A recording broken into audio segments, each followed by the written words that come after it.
सो date आज की है 10 जुलाई 2020। Let's start our the Hindu newspaper analysis.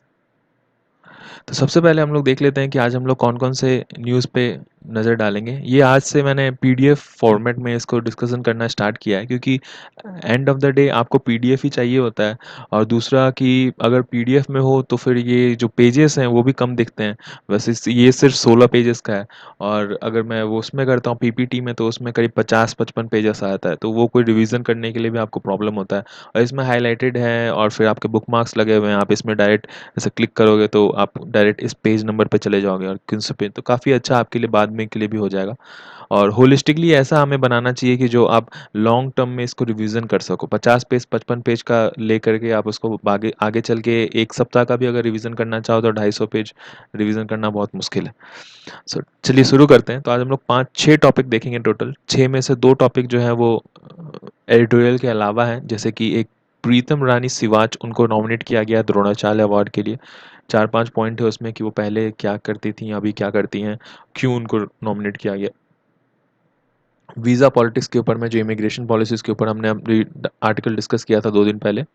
कि किस प्रकार से जो है ऑनलाइन स्टूडेंट्स को जो वहाँ पे यूएस में कर रहे हैं पढ़ाई, उनको वहाँ से कहा गया है कि आप अपने देश चले जाओ और वहीं से ऑनलाइन पढ़ाई करो। और जो अभी देश में हैं, वहाँ से निकले हुए वंदे भारत स्कीम के तहत जो यहाँ आ चुके थे, उनको अभी इमिग्रेशन वहाँ दिया नहीं जाएगा। वीज़ा कैंसिल नहीं होगा, लेकिन इमिग्रेशन अभी वहाँ यूएस में नहीं रखने की सलाह दी गई, क्योंकि हॉस्टल वॉस्टल सब कुछ बंद है और मोस्ट ऑफ द कॉलेजेस जो हैं वो ऑनलाइन पढ़ाई शुरू किए हैं। तो इसके ऊपर अभी फ़िलहाल जो वहाँ के जो बड़े यूनिवर्सिटीज़ हैं, जो तो वो उन्होंने, जैसे हार्वर्ड यूनिवर्सिटी है सब, तो उन्होंने अभी इमिग्रेशन जो डिपार्टमेंट है उनका, उसके ऊपर केस कर दिया है। तो उसके ऊपर ये आर्टिकल है, ठीक, हम लोग डिस्कस करेंगे। फर्स्ट आर्टिकल हमारा owning of criminalisation in politics. तो पॉलिटिक्स में किस प्रकार से क्रिमिनलाइजेशन होता जा रहा है, किस प्रकार से क्रिमिनल्स को भी जो है कि पॉलिटिक्स में टिकट मिल जाता है, उसके ऊपर सुप्रीम कोर्ट के क्या जजमेंट्स हैं और क्या हानि है एज अ सोसाइटी हमारे इंडिया में। सोसाइटी का टॉपिक है, काफ़ी ठीक टॉपिक है और बहुत कम आता है इस टाइप का टॉपिक्स। और अभी चूँकि वो गैंगस्टर वाला जो केस है वो बहुत ज़्यादा चर्चों में है, तो जिस वजह से क्रिमिनलाइजेशन ऑफ पॉलिटिक्स एक टॉपिक हो जाता है। इनविजिबल लोड्स आर्बिट्री डिलीशन, इसके अंदर जो है कि उसके ऊपर बात की गई है कि किस प्रकार से हमारे देश में अभी फ़िलहाल कोविड-19 की महामारी की वजह से जो हमारे देश में अभी सीबीएसई का जो पोर्शन है सिलेबस, उसको कम कर दिया गया है। तो उसके ऊपर ये आर्टिकल है। कुछ पॉइंट्स हैं जो कि काफ़ी ज़रूरी हो जाते हैं आपके गवर्नेंस के लिए या फिर एजुकेशन, ई एजुकेशन से रिलेटेड, वो सिलेबस में आपका है। फिर वीज़ा पॉलिटिक्स के ऊपर, इमिग्रेशन पॉलिसी हमने डिस्कस कर ही लिया। फिर लास्ट में हम लोग इंटरनेट फ्रीडम के ऊपर है सेक्रीफाइस, जो नेशनल सिक्योरिटी के ऊपर जो अभी बैन किए गए चाइनीज़ ऐप्स के ऊपर, तो उसके ऊपर टोटल 4 सवाल आज इंटरव्यू वाला आता है, आपको पता है फॉर अगेंस्ट जो बोला जाता है, तो उसमें 4 सवाल पूछे गए हैं टोटल। उन चारों सवालों को हम विश्लेषण करेंगे और इन्हीं सब के बीच में 2 क्वेश्चंस मैंने डाल रखे हैं आपके पीडीएफ के अंदर में ही, तो वो आपको क्वेश्चन से पहले आपको उसके पॉइंट ऑफ व्यू से उस आर्टिकल को समझने का है। तो चलिए स्टार्ट करते हैं अपना आज का एडिटोरियल डिस्कशन। सबसे पहले owning up to criminalisation in politics. तो किस प्रकार से जो हमारे देश में, आपको जैसे आप देखते आ रहे होंगे कि बहुत सारे क्रिमिनल्स जो हैं वो उनको भी टिकट मिल जाता है और वो आपके क्षेत्र से या फिर आपके आजू बाजू के किसी क्षेत्र से वो इलेक्शन लड़ते हैं और वो जीत भी जाते हैं, शॉकिंगली। तो बहुत सारे ऐसे सुप्रीम कोर्ट के जजमेंट्स आए हैं। फॉर एग्जांपल अभी सबसे रीसेंट आपका है फरवरी 2020 में ऑर्डर एक पास किया गया था आपके। उसमें कहा गया था कि जितने भी कैंडिडेटर हैं, जो भी अगर वो लड़ रहे हैं किसी भी पार्टी के थ्रू, तो उन सब पॉलिटिकल पार्टीज़ को रीज़न देना होगा कि वो उनको ही क्यों कैंडिडेचर चुन रही है और बाकियों को क्यों नहीं चुन रही है। और सिर्फ यही नहीं बताना होगा कि उनके जीतने के चांसेस ज़्यादा हैं, उनके अलावा भी और क्या-क्या चांसेस हैं, जिसके वजह से क्या-क्या ऑप्शंस हैं, जिसके वजह से उनको ये टिकट दिया गया, वो क्लियर करना ज़रूरी होगा पॉलिटिकल पार्टीज़ के द्वारा। और पॉलिटिकल पार्टीज़ अगर ये चीज़ नहीं कर पाती है, तो ये माना जाएगा कि ये contempt to court order direction है, ठीक है? लेकिन क्या ये पर्याप्त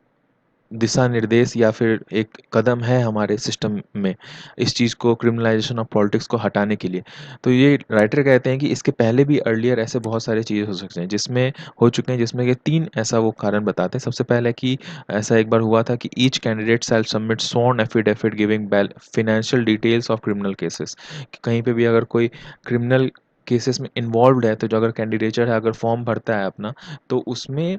उसको पहले अपना क्रिमिनल केसेस का पूरा लिखा देखा सब कुछ, ये सब कुछ को जमा करना पड़ेगा। तो ये सब चीज़ भी जमा करके देख लिए लोग, लेकिन कुछ हुआ नहीं उतना कुछ खास। फिर एक बार आ रहा था कि each should inform the political party in writing of criminal cases against him और हर। तो ये अभी चल ही रहा है, कुछ दिन पहले ही ये वाला चीज़ आया है, लेकिन फिर भी इसके ऊपर ऐसा था कि ये सिर्फ राइटिंग में अपना वो पार्टी को तो देगा ही, उस पार्टी को तो अंधेरे में नहीं, पार्टी को तो वैसे ही पता चल रहता ही है कि कौन उस वहाँ पे से क्रिमिनल है और कौन नहीं है, क्योंकि तभी तो वो लोग पूरा सब कुछ डिटेल देख कर के तो लोग पार्टी का टिकट देते हैं ना उनको।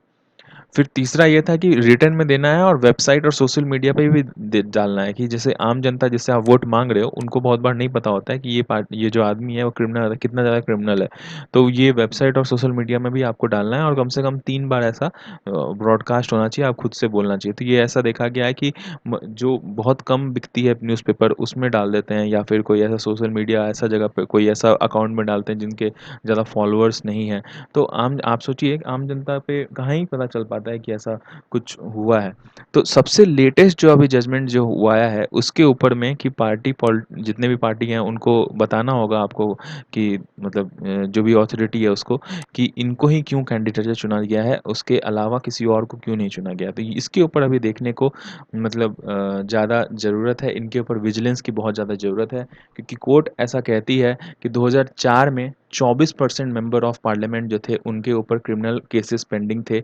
2009 में 30% थे, और 2014 में 34%, और 2019 में 43% of MP member of parliament जो थे उनके ऊपर पहले से ही क्रिमिनल केसेस पेंडिंग थे। तो ये देखिए कि हर साल 2004 से लेके 2019 के बीच में हर साल ये जो परसेंटेज है वो कितना ज़्यादा बढ़ते जा रहा है। और फिलहाल कोविड-19 का पैंडेमिक है आपका, फिर इकोनॉमिक रिसेशन से हम लोग जूझ रहे हैं, migrant worker crisis, small business ठप होके बंद हो रहे हैं, मासिव अनएम्प्लॉयमेंट है आपका, फिर और भी बैंकिंग और फाइनेंशियल सेक्टर में क्राइसिस है। फिर आपका उधर गलवान घाटी वाला जो चाइना के साथ कॉन्फ्लिक्ट है, बॉयकॉट और ये सब सारा कुछ चल रहा है। तो ये इन सब में ये जो है, ये आपके पास इतने 6-7 जो प्रॉब्लम्स है, उसके साथ में अगर आपका ever presenting silent crisis on steady deterioration in politics भी है। एक साइलेंट क्राइसिस है जो कि हमारा पॉलिटिक्स दिन प्रतिदिन जो उसका स्तर गिरते जा रहा है, और ये पास्ट 16 ईयर में ये हमारा जो डाटा हमने अभी ये चीज़ डिस्कस किया, इसमें हमारा काफ़ी ज़्यादा ये चीज़ एविडेंट है। तो इस वजह से जो हमारे डेमोक्रेटिक कंट्री है हमारे पास, और इसके अंदर फ्री प्रेस प्रेस भी है हमारे पास, लेकिन फिर भी एक सिंगल हमारा ऐसा कंट्री है जहाँ पे इतने सारे क्रिमिनल्स जो हैं वो सिलेक्ट होकर के और एमपी भी बन जाते हैं, और फ्री प्रेस होने के बावजूद हमें इतना मतलब डिटोरिएशन अपने पॉलिटिक्स सिस्टम में देखने को मिलता है। तो आप देखिए कि ब्रिटिश टाइम पे वो भी कैपेबल थे, ठीक है, जितने लोग हम पे रूल करते थे ब्रिटिश कॉलोनियल टाइम में वो भी काफ़ी ज़्यादा कैपेबल थे, लेकिन उनका इंटेंट जो था, मतलब काम करने की जो इच्छा, जो अंदर इंटीग्रिटी बोलते, इंटीग्रिटी नहीं थी उनमें। वो सिर्फ यहाँ पे आते थे और लूटपाट मचा करके, और मतलब आपको न्याय मिल रहा है नहीं मिल रहा है उससे कोई मतलब नहीं, उनको अपना प्रॉफिट से मतलब होता था। आज के डेट में भले वो ब्रिटिशर्स नहीं है, फॉरेनर्स नहीं है, हमारे इंडिया के ही लोग ऐसे हो गए हैं कि जो कि क्रिमिनल हैं, अपने सिर्फ विम्स एंड फैंसीज को पूरा करने के लिए आते हैं, क्रिमिनल डरा धमका कर या फिर पैसे वैसे दे करके, लूट खसोट करके, और फिर चले जाते हैं 5 साल, फिर वही काम करते हैं। फिर 5 साल के बाद उनको इलेक्शन जीतना होता है, फिर वो पैसे इधर उधर बांटते हैं, चंदा वंदा सब कुछ किया जाता है, और सरप्राइजिंगली वो जीत भी जाते हैं। ऐसे में जो कॉमन मैन है, अगर उसको अगर उतरना का अगर उसको मन भी किया, तो आम जनता ये देखती है कि ये जो सामने वाला जो बंदा है, तो ये क्रिमिनल है नहीं, वो जो या तो उसको दबा दिया जाता है, और जनता को भी ये लगता है ना कि जो अगर जैसे आज के डेट में इतनी अराजकता जो बढ़ती जा रही है, तो उनको ये लगता है कि हमारे कैंडिडेचर में अगर ये आदमी जीत जाता है तो इसका मसल पावर इतना है, फिर बाद में आगे चल के वो थोड़ा सा मतलब अगर थोड़ा पावरफुल हो गया लेजिस्लेचर में भी, तो फिर उसका हमारा काम जो है वो निकलता जाएगा ठीक ठाक से, वो हमारी बातों को आगे पहुंचा पाएगा। तो इस वजह से जो एमपी हैं, एमएलए हैं, वो कभी-कभी इलेक्शन के आउटकम का मौकड़ी मतलब मज़ाक उड़ा देते हैं और जो इलेक्शन बॉन्ड और ये सब का सीक्रेसी है, वो सब भी जो है पॉलिटिक्स में इनका फंडिंग में काफ़ी ज़्यादा इनको हेल्प कर देता है। तो जिस वजह से ये रीज़न है, एक रीज़न तो ये है और भी 2-3 ऐसे रीज़न हैं, जिसकी वजह से आज तक जो लॉ है वो इन्फोर्स हो नहीं पाया है बढ़िया तरीके से और जो टॉप पॉलिटिकल लीडर्स हैं, वो भी इसके प्रति बहुत ज़्यादा ज़िम्मेवार हैं। लेकिन अगर बाय चांस सुप्रीम कोर्ट का ये जो अभी जो लेटेस्ट वाला जो रूल है, अगर वो नहीं भी बताती है जो जो भी पॉलिटिकल संस्था है, अगर वो नहीं भी बताती है आपके सुप्रीम कोर्ट को कि भाई हमने इसको क्यों लिया है और क्या-क्या ऑप्शन थे जिसकी वजह से हमने इनको टिकट दिया कोई भी क्रिमिनल कैंडिडेट को, तो क्या होगा? वो किसी जो टॉप लीडर हैं उस संस्था के उसको जेल होगा या फिर इलेक्शन के टाइम पे उनकी पार्टी को डीरजिस्टर कर दिया जाएगा या फिर किस टाइप का एक्शन लिया जाएगा उनके खिलाफ, इस चीज़ के ऊपर अभी भी सवालिया निशान है। लेकिन अभी विजिलेंट होने का हमको बहुत ज़्यादा ज़रूरी है क्योंकि बिहार इलेक्शन जो है उसमें आने वो नवंबर में आपका आने वाला है। इस टाइम पे हमें मॉनिटर करने की बहुत ज़्यादा ज़रूरी है कि जो कैंडिडेट हैं उनका वो एफिडेविट भरे हैं कि नहीं। और इलेक्शन कमीशन को भी ये इंश्योर करना है कि इन्फॉर्मेशन जो है वो प्रॉम्प्टली अवेलेबल है आपके वेबसाइट्स पे और भी सोशल मीडिया साइट्स पे जहाँ पे भी इलेक्शन कैंपेन का पूरा ज़्यादा फुटफॉल आ रहा है, जो लोगों को पता चल पाए कि ये जो आदमी जो खड़ा हुआ है वो दागी है और एक वाइड इंफॉर्मेशन का सर्कुलेशन हो वोटर्स के प्रति, जो कि इलेक्शन कमीशन के देख-रेख में ही हो कि ये चीज़ सुप्रीम कोर्ट के जो जजमेंट थी, उसके अंतर्गत ये सारा कुछ सही तरीके से उनके बताए दिशा निर्देश के अनुसार सारा कुछ हो रहा है। और ये इसका जो और फिर उसके बाद कोर्ट जो है वो चीज़ ये चीज़ अपना तय करे कि ये सारा कुछ जो है कि वो सब कुछ उनके अनुसार हुआ है कि नहीं हुआ है। क्योंकि वोटर जो है इस टाइम पे वोटर को ज़्यादा विजिलेंट होने की ज़रूरत है। उनको ये चीज़ देखना है कि उनका जो टैक्स में पे किया हुआ जो मनी है, जो इलेक्शन में कंडक्ट कराने के लिए यूज़ हो रहा है, वो सही ढंग से यूज़ हो रहा है कि नहीं हो रहा है। क्योंकि अगर वो इस प्रकार के अगर वो काम जो है वो रुका नहीं, तो एक टाइम आएगा कि जबकि ट्रस्ट जो है हमारा किसी भी वोटर का, उनको सामने वाले जो जो एमएलए या फिर एमपी है, उसके ऊपर हमेशा के लिए उठ जाएगा, तो इससे अराजकता आ सकती है। दूसरी बात ये भी है कि ये भी कहते हैं कि अगर आप ये सोचिए, अगर आप ये चीज़ नहीं करते हो एज़ अ वोटर, अगर आप नहीं देखते हो कि कौन आदमी क्रिमिनल है, कौन नहीं है, तो आप ये सोचिए कि आज वो आदमी क्रिमिनल है, आपका वोट वो पैसे दे कर के खरीद रहा है। तो कल होके अगर आप उसके पास जाएँगे कुछ अपना सामान लेकर के, काम लेकर के, उससे वो मुश्किल काम पूरा होगा नहीं। क्योंकि कल तो उसने आपको पैसे देकर खरीद लिया, तो आप किस मुँह से जाएँगे? वो तो आपको बोलेगा कि भाई मैंने तुमको तो वोट देने के लिए पैसे दिए थे ना, तुमने कुछ वैसा फ्री में तो वोट दिया नहीं है। तो आपका भी काम वो क्यों ही करेगा? तो ये सारे जो रीज़न्स हैं जिसके वजह से हमारी जो सिटीज़नशिप है वो काफ़ी ज़्यादा ड्रॉन हो रही है और ऐसा हमें होप है कि जैसे अभी फ़िलहाल जो और जो न्यू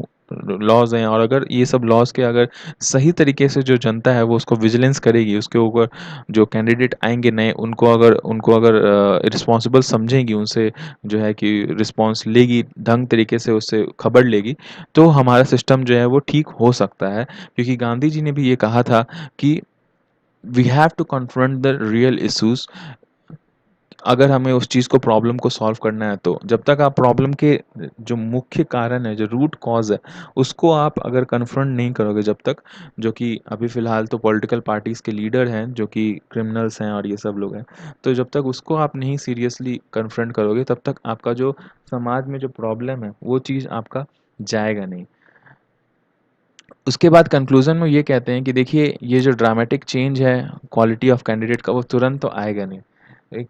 कैंपेन जो है वो कंटिन्यू किया जाएगा, मोर पर्सनल और इवन अब्यूज़िव भी हो सकता है, मतलब जो ऐसा आपको आजकल बयानबाज़ी लोग करते हैं। लेकिन इसके अंदर में हमको ये देखना है कि बिग चेंज क्या आने वाला है। अभी फ़िलहाल ऐसा हो सकता है कि बिग चेंज मनी पावर अभी फ़िलहाल ना यूज़ किया जाए, लेकिन और बाइंग ऑफ एमएलए, एमपी उतना ज़्यादा ना हो जितना पहले हुआ करता था, क्योंकि पैंडेमिक है, पैसे की भी थोड़ी क्रंच है और दूसरा कि अभी ये सब लॉज़-वॉज़ जो आया हुआ है, तो उसके ऊपर विजिलेंस भी काफ़ी ज़्यादा हो सकता है बढ़ जाएगा। लेकिन क्या यही सब पर्याप्त है हमारे लिए? और ये इसका क्या फ्रूटफुल आगे हमें रिज़ल्ट आता है, ये सब सारा कुछ मेथोडोलॉजिकली, स्ट्रैटेजिकली फ़ॉलो करने के बाद, वो देखने का बहुत ज़्यादा ज़रूरत है और ये चीज़ भी देखने की बहुत ज़्यादा ज़िम्मेवारी हमारे एज़ अ सिटिज़न का भी है और मीडिया पर्सनल्स का भी है कि ब्रीच ना हो लॉज़ का और स्ट्रैटेजिकली जो सुप्रीम कोर्ट ने बताया है वो सारा कुछ फ़ॉलो हो। नेक्स्ट आर्टिकल है कि वीज़ा पॉलिटिक्स के ऊपर है। जो ट्रम्प ने इमिग्रेशन पॉलिसीज़ के ऊपर जो लगाया था अभी, उसके ऊपर आपको पता ही है कंट्रोवर्सी क्या चल रहा है कि अभी ऑनलाइन स्टूडेंट्स जो हैं वो लोग वहीं से मतलब क्लासेस नहीं ले सकते हैं। अगर वो वहाँ पे उनको कॉलेज जाने की ज़रूरत है तभी वो वहाँ पे रुके, नहीं तो अपने देश चले जाएँ। ऐसी बात है, वीज़ा कैंसल नहीं हुआ, तो इसके ऊपर उनके देश के अंदर में भी बहुत सारे जो इंस्टीट्यूशन हैं जैसे Harvard university, Massachusetts university of technology, ये जो सा एमआईटी जो है, वो लोग सब अभी उनको लीगली स्यू कर दिए उन वहाँ के इमिग्रेशन डिपार्टमेंट को।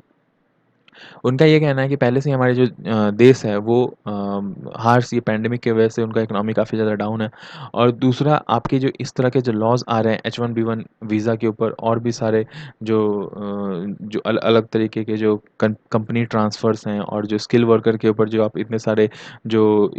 रिस्ट्रिक्शंस लगा रहे हो, तो इससे क्या हो जाएगा? आप दो आर्ग्यूमेंट ये देते हैं। सबसे पहला आर्ग्यूमेंट ये है कि आप सोच रहे हो कि ये चीज़ बहुत लास्ट टर्म में फ़ायदा कर जाएगा, लेकिन ऐसा नहीं है। यूएस में अभी कोविड-19 है और आपके पास जो लोकल आपकी जो जनता है, उसके पास अभी फ़िलहाल स्किल है नहीं उतना पर्याप्त जितना आपको चाहिए होता है। तो या तो ये यूएसए की जो गवर्नमेंट है वो उनको अचानक से स्किल प्रोवाइड करवा दे और वहाँ की जो कंपनीज़ हैं, जो हाई-टेक कंपनीज़ हैं, जो गूगल है, अमेज़न है, तो उनको उस टॉप लेवल का जो स्किल है जो कि चाइनीज़ और इंडियन वर्कर्स जो वहाँ पे उनको दे रहे हैं, वो चीज़ वो उनको प्रोवाइड करवा दे लोकल जनता के थ्रू और नहीं तो वो अभी ये जो चल रहा है उनका जो काम जो प्रॉपर फंक्शनिंग हो रहा है और काफ़ी एफिशिएंटली जो काम कर रहे हैं उनको ये चलने दें।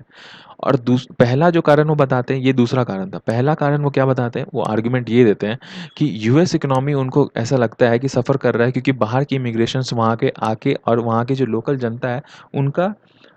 जॉब वो ले लेते हैं। तो लेकिन अभी फ़िलहाल आपने जो इमिग्रेशन वाला पॉलिसी लगाया है, वो किसके लिए लगाया है? वो तो आपने स्टूडेंट्स के लिए लगाया है, जो फ़ॉरेन स्टूडेंट्स आकर के वहाँ पढ़ रहे हैं। दूसरी बात, फ़ॉरेन स्टूडेंट्स वहाँ आके पढ़ते हैं अगर, तो वो लोग सारे मेरिट पे वहाँ पे चुन कर के आए हैं। आपके लिए तो ओपन किया गया था ना सीट, आपके लिए तो आपके तो वहाँ के स्टूडेंट के लिए भी सीट ओपन किया गया था, वो तो वहाँ पे वो जीत नहीं पाए। तो वो अपना क्वालिफ़िकेशन दिखा के जो बाहर के लड़के आकर वहाँ पे पढ़ाई कर रहे हैं,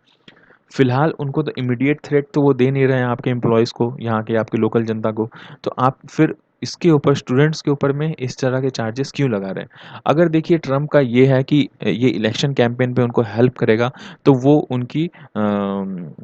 नादानी है, वो ऐसा होने वाला नहीं है। क्योंकि आप देखिए अगर इनकी जो पैसे की जो आता है ना इनका पैसा, वो जितने भी एकेडमिक स्कूल्स की, संस्था की, इंस्टीट्यूशंस की और इनका जो ग्लोबल रैंकिंग है, वो सब भी बहुत ज़्यादा इससे मार खाएगा अगर वो इस प्रकार के स्टेप्स वहाँ पे चालू हो गए और ज़्यादा लोग अगर बाहर से अगर नहीं आएँगे तो। क्योंकि वहाँ पे उतने लोग नहीं आएँगे, उनकी रैंकिंग नहीं बढ़ेगी और अगर इमिग्रेंट्स नहीं आएँगे, देखिए अमेरिका इतना बढ़िया क्यों है? किसी भी देश में लोकल इतने ज़्यादा एडवांस नहीं हो सकते जिस लेवल पे अमेरिका में कंपनी में वहाँ पे एम्प्लॉइज़ हैं। वो क्यों हैं? क्योंकि वर्ल्ड वाइड चाइना से, इंडिया से, जापान से, कोरिया से, सब जगह से जो बेस्ट टैलेंट है ना, छन करके जो मक्खन है, वो वहाँ पे जाके वहाँ के कंपनीज़ में काम करते हैं। तो ऑब्वियस सी बात है जब आपके पास टीम अच्छी होगी तो आपकी टीम तो जीतेगी, तो आपका जो कंपनी है वो तो आगे बढ़ेगा ही। तो ये बात की वजह से ही जो है वहाँ के जो इतने सारे इंस्टीट्यूशंस हैं वो इतने ज़्यादा आगे बढ़ते हैं। अब वहाँ के जो पॉलिटिशियंस हैं जैसे कि ट्रम्प है, वो वही पॉलिटिक्स करते हैं जो हमारे देश में भी ऐसे तुच्ची जो सन ऑफ सॉइल वाला जो पॉलिटिक्स जो चलता है प्रोटेक्शनिस्ट, वो वही हमारा जो सन ऑफ सॉइल वाला पॉलिटिक्स जैसे महाराष्ट्र और मुंबई में लोग कहते हैं कि हम बाहर के बिहारी और ये लोग को आकर नहीं यहाँ पे काम करने देंगे, या फिर और डेमोग्राफिक वाला जो पिक्चर खेलते हैं आपके जम्मू कश्मीर ये सब जगह पे। तो ये सब जो पॉलिटिक्स उनका जो अंदर-अंदर चलता है, वो इसलिए करते हैं कि वो लोकल आम जनता से कनेक्ट हो सकें। जो आम जनता जो असफल रहा है उतना दिन से, तो उनको उनको एक रीज़न दे दें कि हाँ, ये आपका रीज़न था कहीं न कहीं थोड़ा बहुत ये रीज़न होता भी है, लेकिन पूरी तरीके से ये रीज़न नहीं होता। अगर कोई कहता है, तो वो बिल्कुल सरासर झूठ है। तो वो एक रीज़न से उनको कनेक्ट कर लेते हैं और फिर उसके बाद उनका वोट बैंक बन जाता है। लेकिन ये लॉन्ग टर्म में उनको भी पता है कि जो पॉलिटिशियंस हैं उनको भी पता है कि ये लॉन्ग टर्म में जो है उनके देश को ही घाटा करेगा और उनका देश जो है वो इस चीज़ से सफ़र करेगा, उनकी इकोनॉमी सफ़र करेगी, जो कि अभी ट्रम्प नहीं समझ रहे हैं। थर्ड आर्टिकल, प्रीतम रानी सिवाच नॉमिनेट की गई हैं, आपके 2 चार सवाल कीजिए। क्यों किया गया? 3-4 पार्ट पॉइंट बताते हैं। उनका पहले तो 17 साल का करियर रहा है। कॉमनवेल्थ गेम्स में गोल्ड जीती थी, वो हॉकी की प्लेयर थी, वुमेन्स हॉकी में। और कॉमनवेल्थ गेम्स 2002 में उन्होंने गोल्ड जीता था। और फिर एशियन गेम में सिल्वर भी जीता था 1998 में। फिर वो उन्होंने 5 साल का गैप लेने के बाद 2008 में उन्होंने कमबैक भी करा था। फिलहाल वो हरियाणा टीम की वुमेन्स हॉकी की टीम की वो कोच है। और उनके जहाँ पे वो सिखाती हैं, वहाँ से उनके एकेडमी से, सोनीपत हॉकी एकेडमी से 7 प्लेयर जो हैं वो जूनियर्स इस नेशनल टीम में वो सेलेक्ट होकर के आई थी, जिस वजह से इनको जो है अभी फ़िलहाल द्रोणाचार्य अवार्ड के लिए सेलेक्ट किया गया है as a coach. Dronacharya award में आपको पता होगा सिर्फ़ कोचेस को जो है कि अवार्ड मिलता है, तो इस वजह से इनको सेलेक्ट किया गया है। फिर नेक्स्ट आर्टिकल हम लोग जाते हैं, none gains on US withdrawal from WHO. Question आपको क्या, यूएस के ऊपर हम लोग क्यों डिस्कस कर रहे हैं कि डब्ल्यूएचओ से वो निकल गया है तो इसको फ़ायदा होगा कि नहीं होगा? क्योंकि अगर देखिए कल होके अगर ये क्वेश्चन आ गया, क्वेश्चन फॉर अस ये आ गया कि what if India step out of global health care institutions, explain with examples. तो इसमें आप क्या आंसर लिखोगे? तो इसमें एक्सप्लेन विद एग्जांपल है, तो अभी हम लोग को एग्जांपल मिल जाता है यूएसए का, कि इसमें अभी दिया हुआ है कि क्या क्या इंप्लीकेशंस हो सकते हैं अगर वो डब्ल्यूएचओ से बाहर निकल के आ जाता है तो इसके ऊपर आप ध्यान से पढ़िए। आप ये माइंड में रखिए कि इंडिया अगर निकल जाएगा तो कल होके इंडिया को क्या क्या इंप्लीकेशंस हो सकते हैं। सारे पॉइंट्स ये रहेंगे, एक दो पॉइंट जो है यूएसए के फेवर वाला वो आप आंसर में नहीं लिख सकते हो। तो देखते हैं हम ये question. On July 6, when number of novel coronavirus and death in USA reached about 2.8 million and nearly 0.13 million respectively, मतलब जो मरने वाले जो जनता थी वो थी आपकी करीब करीब 0.13 मिलियन, और जो बीमार होने वाली जनता थी वो 2.8 मिलियन लोग। इतने लोग जो बीमार हुए थे, यूएस ऑर्गेनाइजेशन की तरफ से, यूनाइटेड नेशंस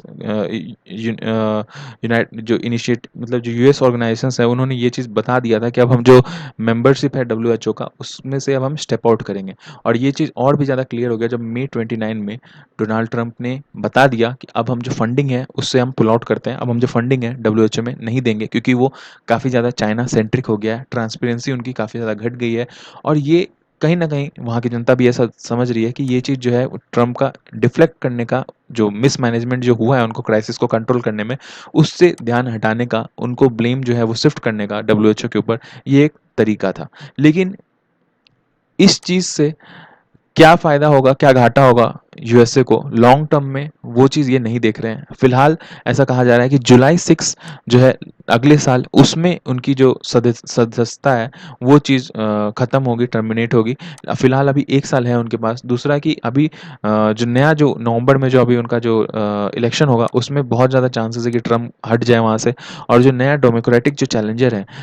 जो बिडेन, उन वो ऐसा कहे हैं पहले ही कि अगर मैं आ जाता हूँ अगर सत्ता में, तो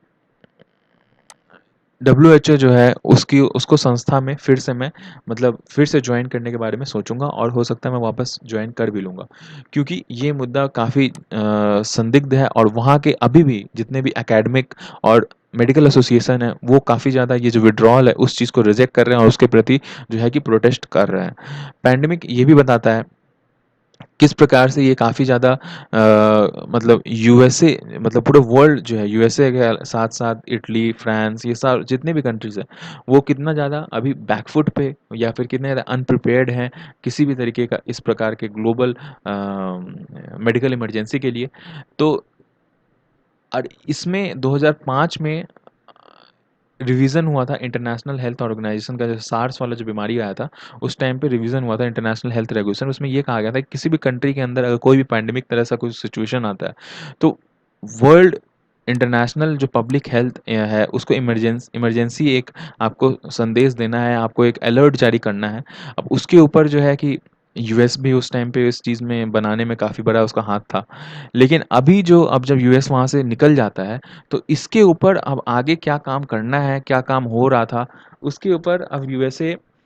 कुछ कर नहीं पाएगा, क्योंकि अब वो ऑथराइज़ नहीं है ना डब्ल्यूएचओ के साइंटिस्ट के या डॉक्टर्स के साथ या फिर ग्रुप के साथ वो इधर-उधर घूमने का। अब जब वो मेंबर ही नहीं है, तो वो कहाँ से उसके लिए ऑथराइज़्ड होगा? तो वहाँ के जो साइंटिस्ट कम्युनिटी है, वो लोग अब थोड़े-से पीछे हो जाएँगे। मेडिकल इंटेलिजेंस जो उनका होना चाहिए, जो वर्ल्ड वाइड जो उनके पास रिपोर्ट आएगा, वो सबसे अब वो,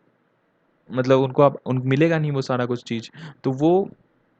जिस लेवल पे पहले अलार्मिंग रेट पे सारा कुछ डेवलपमेंट कर पाते, इन्फ्लुएंजा का वैक्सीन का या फिर और भी सारा कुछ जो सैंपल रिसर्च ये सब सब कुछ वो कर पाते यूएसए के साइंटिस्ट, वो अब चीज़ वो नहीं कर पाएंगे। क्योंकि डब्ल्यू में बहुत बड़ा की रोल था, जैसे हमने बताया कि इंस्टीट्यूशन जो है यूएसए में काफ़ी पूरे वर्ल्ड वाइड से अच्छे अच्छे जो साइंटिस्ट और ये सब लोग जो हैं वो वहाँ पे आते हैं वहाँ पे काम करने के लिए। लेकिन अब जब यूएस वहाँ से जब बैकआउट कर लेगा तो वो लोग जो है अपना जो मेन कंट्रीब्यूशन है वर्ल्ड पैनोरमा में वो चीज़ वो दिखा नहीं पाएंगे, जिस वजह से काफ़ी ज़्यादा जो है उनके ऊपर प्रोटेस्ट वो अपना दिखा रहे हैं एकेडमिक इंस्टीट्यूशन रिसर्च इंस्टीट्यूशन, ये जो यूएसए का स्टेप था उसके ऊपर। और अभी फ़िलहाल अब कुछ दिन में अभी वहाँ पे आउटब्रेक रिस्पॉन्स लेने के लिए भी एक टीम जाने वाली है डब्ल्यू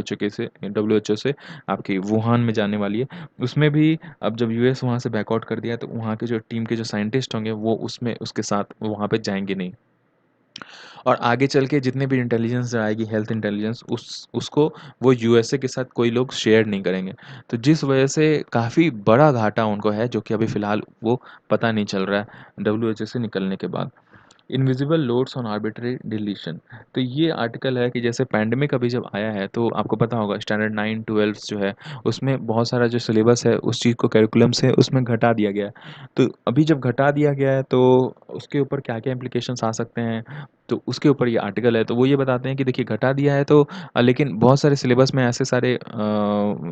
मतलब पॉइंट्स थे जो कि हटा दिया गया, लेकिन काफ़ी ज़्यादा क्रिटिकल है वो आपके रीजनिंग थिंकिंग के लिए आगे आगे चल के आपके पढ़ाई के लिए, आपके हायर स्टडीज़ के लिए। और बहुत बेसिक्स ये था और बिल्कुल कोर अगर वो चीज़ को हटा देगा कोई अगर किसी सिलेबस से जस्ट इसलिए क्योंकि वो जो नंबर ऑफ़ आवर्स है सिलेबस कंप्लीट करने के लिए वो टाइम पे कंप्लीट करने के लिए, तो फिर ये चीज़ से आपका जो स्टूडेंट जो आपका ह्यूमन रिसोर्स डेवलपमेंट है वो प्रॉपर तरीके से नहीं होगा। आप देखिए फॉर एग्जांपल फिजिक्स में जो है कि न्यूटन्स लॉ ऑफ मोशन को हटा दिया गया और इसके साथ साथ स्ट्रेट लाइन जो है जो कि बहुत ही बेसिक कॉन्सेप्ट है आपका हीट वेव थ्योरी, ये सब चीज़ को आपका वहाँ से हटा दिया गया। आप अगर इंजीनियरिंग करते हो या फिर बीएससी करते हो तो इसमें न्यूटन्स लॉ का कितना ज़्यादा बड़ा इंपॉर्टेंट है, फिर मोशन ऑन स्ट्रेट लाइन का काइनेमेटिक्स में बहुत ज़्यादा इंपॉर्टेंट है, फिर हीट का आपका थर्मोडायनेमिक्स में बहुत ज़्यादा इंपॉर्टेंट है। इन सब चीज़ को अगर वो हटा देंगे तो आगे चल के जो इनोवेशन है या फिर जो अगर रिसर्च में कोई अगर जाता है बच्चा तो उसका बेसिक्स तो इतना ज़्यादा कमज़ोर रहेगा, तो वो किस प्रकार से आगे चल के अपना जो है मतलब देश के ह्यूमन रिसोर्स में अपना बढ़िया से कंट्रीब्यूशन कर पाएगा।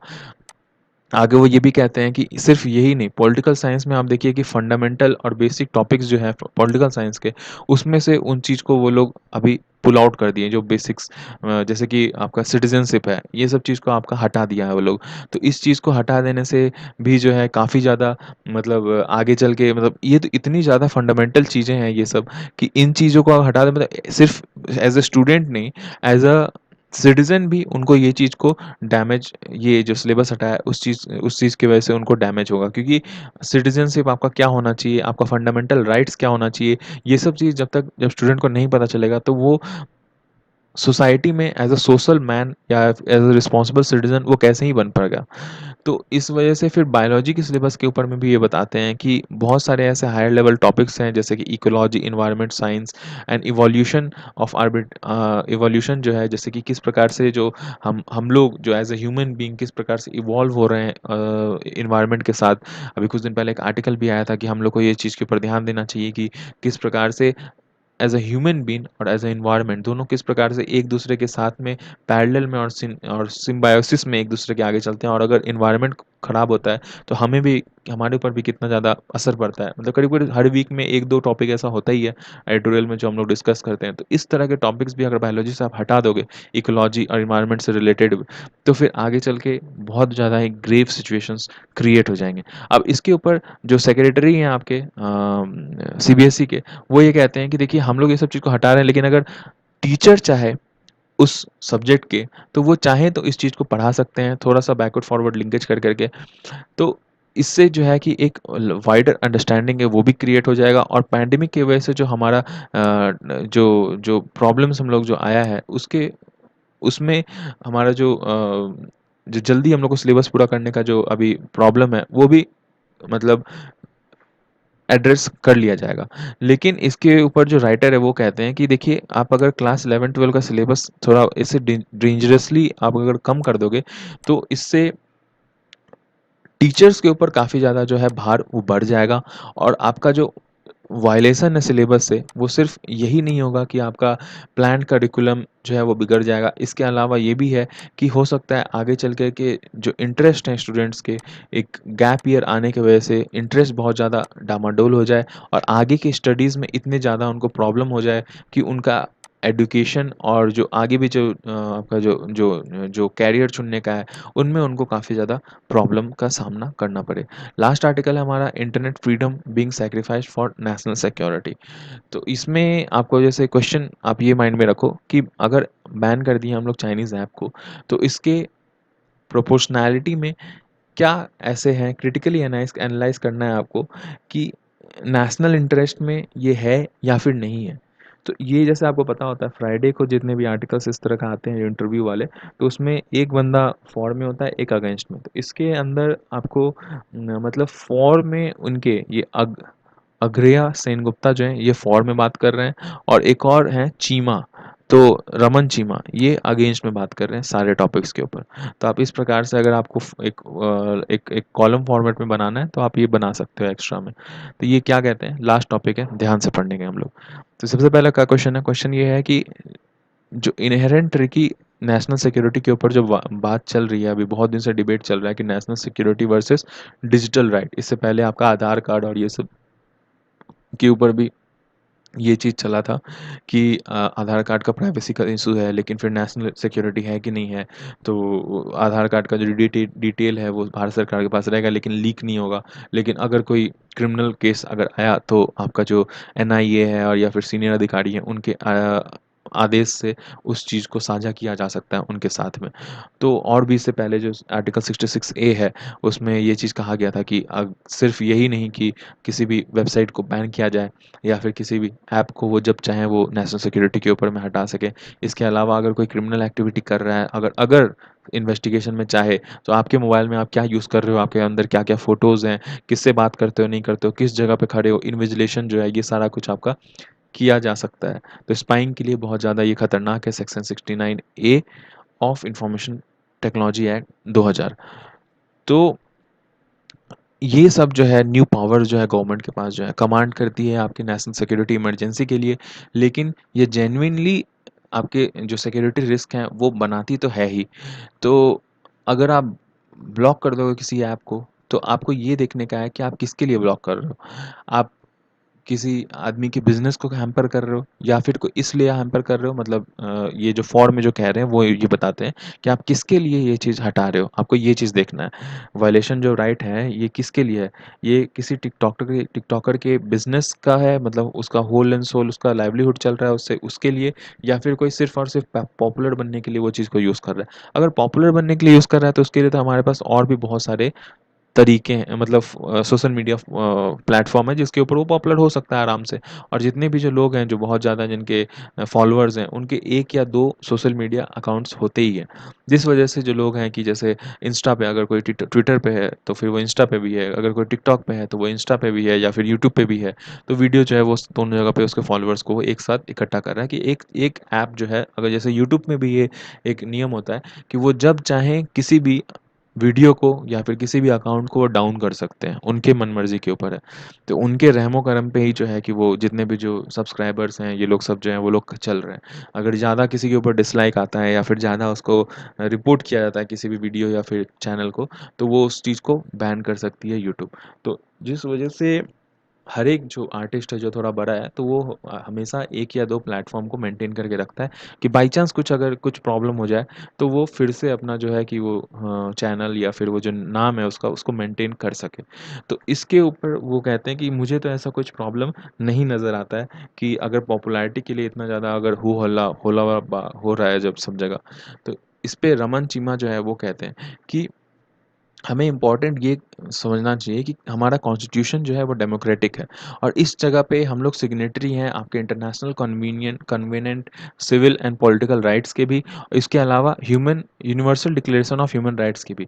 तो इसमें आपको जैसे पता होगा कि राइट टू इंटरनेट जो है आजकल फंडामेंटल राइट है जो कि हमारा सुप्रीम कोर्ट भी बोला है। तो इसके ऊपर हम लोग ऐसे ही अब्रप्ट तरीके से बिना लॉ पास किए हुए, क्योंकि अभी हमारे पास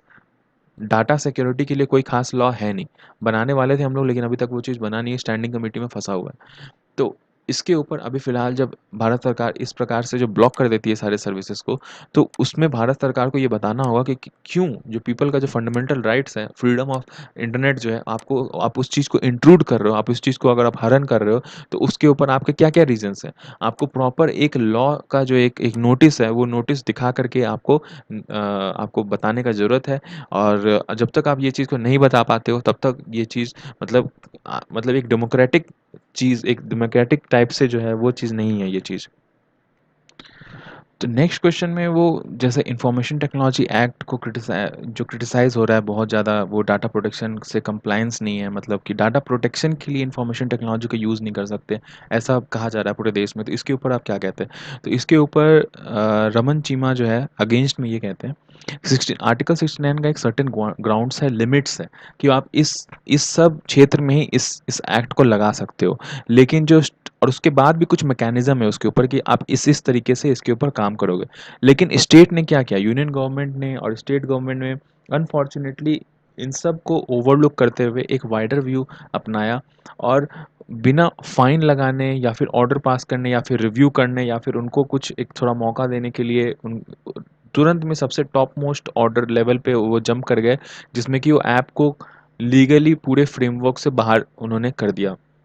और पूरे कंटेंट को ब्लॉक कर दिया उन्होंने। लेकिन इसका 2 मैकेनिज़्म हो सकता था जो कि सेंट्रल गवर्नमेंट ने नहीं अपनाया। पहला मैकेनिज़्म ये कि कंप्लेन जो अथॉरिटीज़ है, डिपार्टमेंट, गवर्नमेंट डिपार्टमेंट्स है, वो सेंट्रल डिपार्टमेंट को, ऑफिसर्स को वो कंप्लेन करती, फिर रिव्यू कमेटी बैठती और उसको रिव्यू करके उसके बाद कुछ निर्णय लिया जाता। सेकंड ऑप्शन था कि इमरजेंसी प्रोसेस होता, और इमरजेंसी प्रोसेस अगर होता तो इमरजेंसी प्रोसेस के अंतर्गत ऑर्डर आता आपका सीनियर मोस्ट लेवल पे, और फिर उसके बाद सब्सिक्वेंट रिव्यू होता,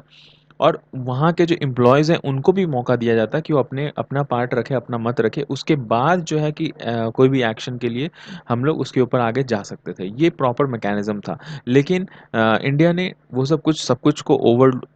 लुक करते हुए बिल्कुल 69 ए का सेंसरशिप पावर जो है उसको यूज़ किया, जो कि काफ़ी ज़्यादा कंट्रोवर्शियल है अपने आप में, क्योंकि वो पीपल्स राइट को प्रोटेक्ट नहीं कर पा रहा है। तो इसमें अग्रगण्य सेनगुप्ता जो है वो क्या कहते हैं? वो कहते हैं कि देखिए, आप 69 ए का बात तो कर रहे हैं, ये नो डाउट कि हम लोग इसको एज़ अ प्रॉक्सी यूज़ किए हैं आपके जियोपॉलिटिकल बैटल के ऊपर। मतलब हमारे पास अभी है नहीं डाटा प्रोटेक्शन लॉ, लेकिन हमने इस चीज़ के ऊपर में ये एक्ट का सहारा लेते हुए इस चीज़ को बैन किया। लेकिन आप देखिए, अगर हम उनको मौका देते तो हो सकता है जियोपॉलिटिकल बैटल जो उनका जो मेन मंशा होता, जो डाटा एक्सट्रैक्ट करने का जो भी वो चाह रहे थे, तो वो डाटा वो उतने टाइम में वो एक्सट्रैक्ट कर लेते। हमें वो मौका ही नहीं मिलता कि हम उनको सेव कर पाएँ या फिर जो भी है। उनका अपना मैकेनिज़्म था ही, उनके पास डाटा तो चाइना में है ही, और अभी जो पॉलिटिकल लड़ाई जो चल रहा है हमारा, तो उसमें तो हम लोग बैक फुट पे आ जाते। क्योंकि वो उतनी देर में निकाल लेते, तो आप डाटा ही कैसे, आप ज़मीन नहीं ले पा रहे हो तो डाटा आप कहाँ से निकलवा पाओगे वहाँ से? और आपको पता ही नहीं है कितना डाटा वो लेकर गया है, तो फिर आप उसको एक्सट्रैक्ट करते हो। ये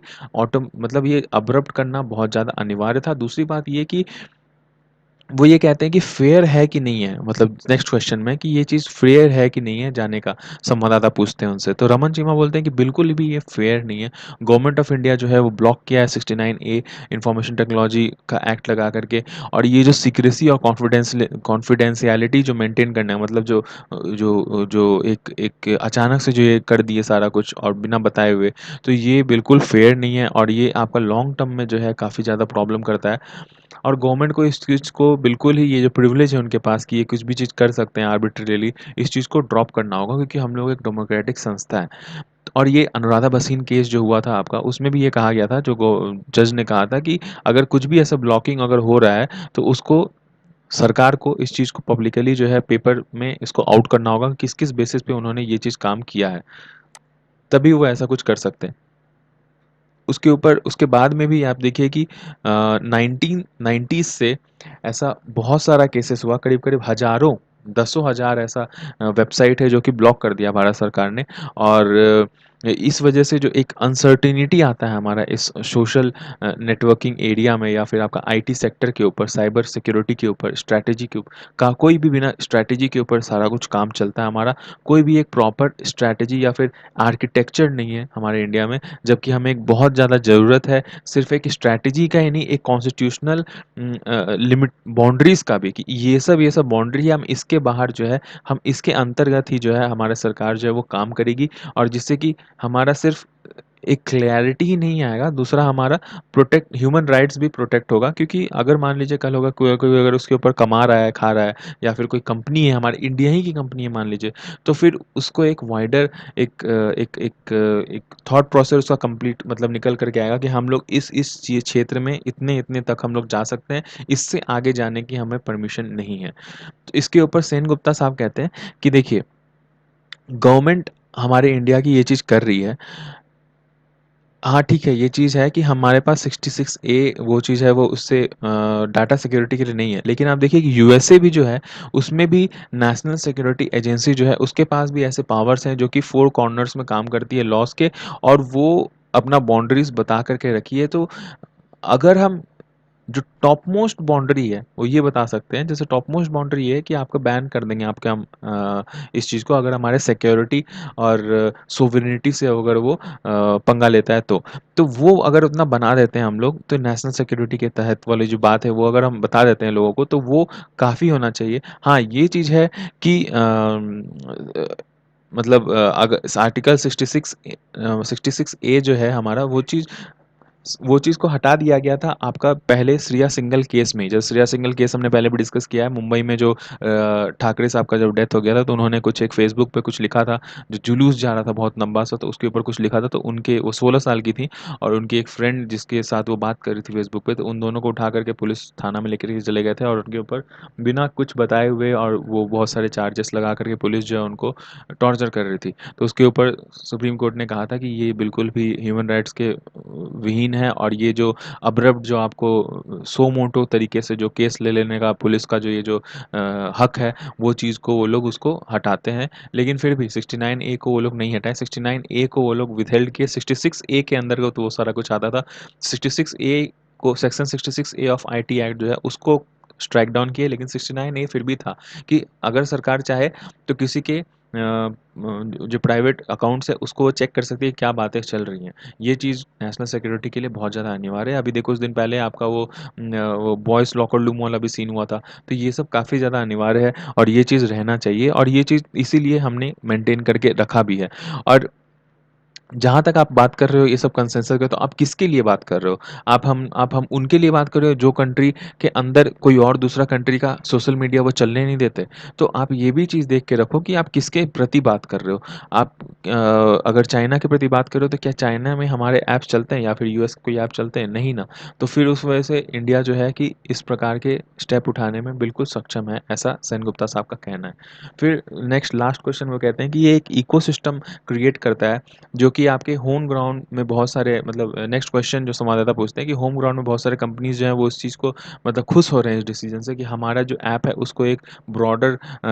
एक एक फील्ड मिलेगा, जिसमें हम जो है कि वो हम उसमें अपना एक्ट कर सकते हैं, हम अपना हमारा ऐप जो है कंसील कर सकता है। तो इसमें सबसे पहले सेन गुप्ता साहब कहते हैं कि देखिए, चाइनीज़ ऐप अगर उस लेवल पे है ना, तो उसका कुछ एक मतलब है, वहाँ पे वो पॉपुलर है तो उसका कोई मतलब है, वो उस तरीके का काम करता है, वो उस प्रकार के आपको क्वालिटी पहुँचाता है। तो अगर क्वालिटी अगर आप दोगे, अगर इंडियन ऐप्स में ये दम है, इंडियन टेक्नोलॉजीज़ में अगर ये दम है, तो वो वैसे भी वो मार्केट पकड़ लेगी। तो इस चीज़ में कि वो रिजवाइज़ कर रहे हैं, हाँ, ये चीज़ है कि उनको थोड़ा एक मौका मिला है कि वो अपने आप को इस चीज़ को जो है अपॉर्च्युनिटी को इंसेंटिवाइज़ कर सकें, इस चीज़ के ऊपर फ़ायदा उठा सकें। लेकिन ये एक कारण हो हमेशा कि आपके इंडियन कंपनीज़ को आप दूसरे कंपनी को बैन करके अपनी इंडियन कंपनी को एक एक एक वैक्यूम दे दें, तो वो चीज़ तो ठीक नहीं है मेरे हिसाब से भी। मतलब जो फॉर में बोल रहे थे उनका ये कहने का मतलब है। और फिर जो नेगेटिव में जो बोलते हैं उनका ये कहना है कि देखिए, चाइनीज़ कंपनी जितने भी जो आगे हैं, वो आगे हैं, नहीं हैं, वो अलग बात है। लेकिन अनफॉर्च्युनेटली अभी इंडिया जो जियोपॉलिटिकल रीज़न्स के टाइम पे जो ये चीज़ जो बैन किया है, इसमें इंडिया एक